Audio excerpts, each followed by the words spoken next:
अष्टावक्र एक महान ऋषि थे जो जन्म से ही शरीर के 8 अंगों से टेढ़े मेढ़े थे। शरीर भले ही विचित्र था, लेकिन उनका ज्ञान गहरा और विलक्षण था। उनके पिता कहोड़ ऋषि वेदों के विद्वान पंडित थे। वे अपने ससुर उछालक ऋषि के आश्रम में पत्नी सुजाता के साथ रहते थे और रोज रात भर वेदों का पाठ करते थे। जब सुजाता गर्भवती हुई तो उनका बच्चा गर्भ में ही वेदों को सुनने लगा। एक रात उसने गर्भ से ही कह दिया, पिताजी, आप वेद तो पढ़ते हैं लेकिन सही उच्चारण नहीं करते। आपकी कृपा से मैंने गर्भ में ही वेदों का पूरा ज्ञान पा लिया है, लेकिन केवल शब्द दोहराने से ज्ञान नहीं मिलता। ज्ञान और सत्य तो आत्मा में होते हैं, न कि शब्दों में। यह सुनकर पिता कहोड़ और उनके साथ बैठे ऋषि चौंक गए। कहोड़ को बहुत गुस्सा आया और उन्होंने गर्भस्थ बालक को शाप दे दिया, जैसे तू वक्र वाणी करता है वैसे ही तू 8 जगह से वक्र होकर जन्मेगा। समय आने पर बच्चा पैदा हुआ और सच में उसका शरीर 8 जगह से टेढ़ा था। इसीलिए उसका नाम रखा गया अष्टावक्र।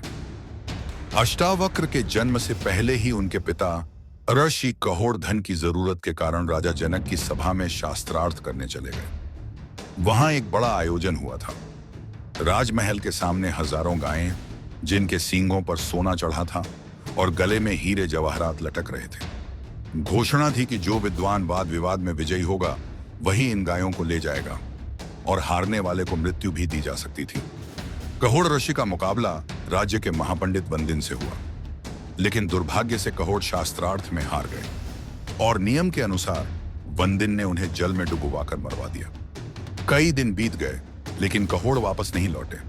यह देखकर उद्दालक ऋषि अष्टावक्र के नाना ने खोज करवाई और पता चला कि कहोड़ की मृत्यु वंदिन के हाथों हो चुकी है। यह दुखद सत्य अष्टावक्र से छुपा लिया गया। वह अपने नाना को ही अपना पिता समझता रहा। 12 साल बीत गए। अष्टावक्र ने न केवल गर्भ में ज्ञान पाया था, बल्कि आश्रम में भी लगातार पढ़ाई करके वह एक महान विद्वान बन चुका था। 12 वर्षों के गहन अध्ययन के बाद अष्टावक्र अत्यंत बुद्धिमान हो चुका था। उसकी बुद्धि को लोग ब्रह्मा के समान मानते थे। एक दिन अचानक उसे सच का पता चला कि जिसे वह अपना पिता समझता था वह तो उसके नाना है और उसके सच्चे पिता कहोड़ ऋषि वंदिन के हाथों शास्त्रार्थ में हारकर जल में डुबो दिए गए थे। यह जानकर अष्टावक्र का दिल टूट गया। उसने तुरंत मां से कहा, मां, मुझे आज्ञा दो, मैं अभी जाकर उस वंदिन को हराकर पिता का सम्मान वापस लाऊंगा। मां ने बहुत समझाया, तू अभी बच्चा है बेटा, वहां तुझे हार या अपमान का सामना करना पड़ सकता है। लेकिन अष्टावक्र डिगा नहीं। उसने कहा, शरीर चाहे जैसा हो पर ज्ञान की शक्ति में कोई बाधा नहीं है। अंततः वह अपने मामा श्वेतकेतु को साथ लेकर राजा जनक की नगरी की ओर चल पड़ा, जहां उस समय महायज्ञ का आयोजन चल रहा था। देश भर से बड़े बड़े विद्वान वहां पहुंचे थे। राजमहल पहुंचकर अष्टावक्र ने भीतर जाने की कोशिश की, लेकिन द्वारपाल ने रोक दिया। बालकों को अंदर जाने की अनुमति नहीं है, उसने सख्ती से कहा। केवल वृद्ध और चतुर ब्राह्मण ही अंदर जा सकते हैं। तब अष्टावक्र ने बड़ी गंभीरता से कहा, क्या सिर के सफेद बाल ही वृद्ध होने का प्रमाण है? जो ज्ञान में पूर्ण हो वही वास्तव में महापुरुष होता है, चाहे वह बालक ही क्यों न हो। हम यहाँ तुम्हारे राज पंडित वंदिन से शास्त्रार्थ करने आए हैं और उसे परास्त करके दिखाएंगे। द्वारपाल उनकी वाणी सुनकर चकित रह गया और उन्हें सभा में प्रवेश दे दिया। अष्टावक्र सभा में पहुंचा। राजा जनक और सारे विद्वान पंडित वहां उपस्थित थे। जब लोगों ने देखा कि यह बालक 8 जगह से टेढ़ा है, उसका चलना भी अजीब है, तो पूरी सभा हंसी से भर गई। हर कोई उसका मजाक उड़ाने लगा, पर अष्टावक्र भी मुस्कुराया, खिलखिलाकर हंस पड़ा। राजा जनक को आश्चर्य हुआ। उन्होंने पूछा, बालक, सब तो तुझे देखकर हंस रहे हैं, पर तू क्यों हंस रहा है? 12 साल का अष्टावक्र गंभीर स्वर में बोला, राजन, मैं इस सभा पर हंस रहा हूं जिसमें ज्ञानियों की जगह चमड़े के व्यापारी बैठे हैं। सभा में एकदम सन्नाटा छा गया। सारे पंडित शर्मिंदा, कुछ क्रोधित हो गए।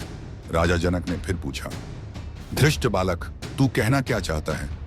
अष्टावक्र ने बिल्कुल शांत भाव से उत्तर दिया, राजन, बात सीधी है। ये लोग मेरे टेढ़े शरीर को देख रहे हैं, मेरी आत्मा को नहीं। मंदिर टेढ़ा हो तो क्या आकाश भी टेढ़ा हो जाता है?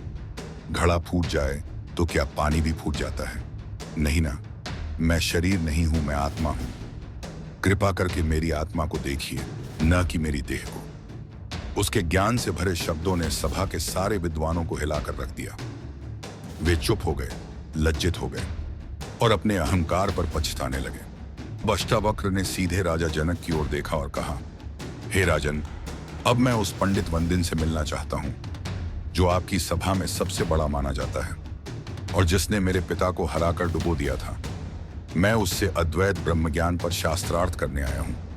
राजा जनक चौंके। उन्होंने अष्टावक्र को देखकर कहा, बालक, तू बहुत छोटा है। वंदिन बहुत चतुर और तेज है। वह अनेक ऋषियों को पराजित कर चुका है। कहीं तू भी पराजित न हो जाए। लेकिन अष्टावक्र ने विनम्र परंतु दृढ़ स्वर में उत्तर दिया, राजन, मेरा आकार छोटा है लेकिन विचार और ज्ञान विशाल है। मैं पीछे नहीं हटूंगा। राजा जनक को अब लगने लगा कि यह बालक सामान्य नहीं बल्कि असाधारण प्रतिभा का धनी है। उन्होंने अष्टावक्र की बुद्धि की परीक्षा लेने का निर्णय लिया। जनक ने अष्टावक्र से कठिनतम प्रश्न पूछे पर अष्टावक्र ने तुरंत ही उसके उत्तर दे दिए। राजा जनक अष्टावक्र की तुरंत और सटीक उत्तरों से बहुत प्रसन्न हुए।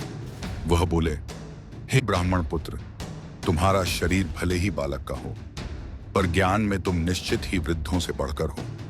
अब मुझे पूरा विश्वास है तुम वंदिन से शास्त्रार्थ के योग्य हो। राजा ने आदरपूर्वक कहा, जाओ, सभा में प्रवेश करो। वंदिन वहां है। अब तुम्हारा शास्त्रार्थ प्रारंभ हो। वंदिन और अष्टावक्र के गहन शास्त्रार्थ के बाद अष्टावक्र की वाणी और ज्ञान के आगे वंदिन निःशब्द हो गया। वह हार चुका था। सभा में कोलाहल मच गया। चारों ओर से एक ही स्वर गूंजने लगा, अष्टावक्र की जय हो, धर्म की जय हो। राजा जनक और सभी विद्वान ब्राह्मण हाथ जोड़कर अष्टावक्र को प्रणाम करने लगे। सबको लग रहा था सच्चे ज्ञान की जीत हुई है, अहंकार की हार।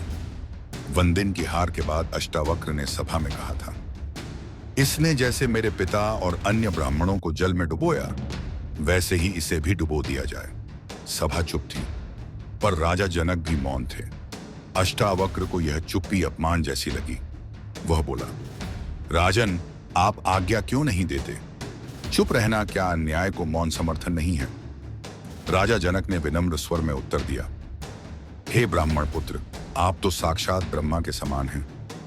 आपके तेज, आपकी मेधा अग्नि और सूर्य से भी प्रखर है। आपने जो आज्ञा दी है मैं उसका समर्थन करता हूं। अब सबकी नजर वंदिन पर थी।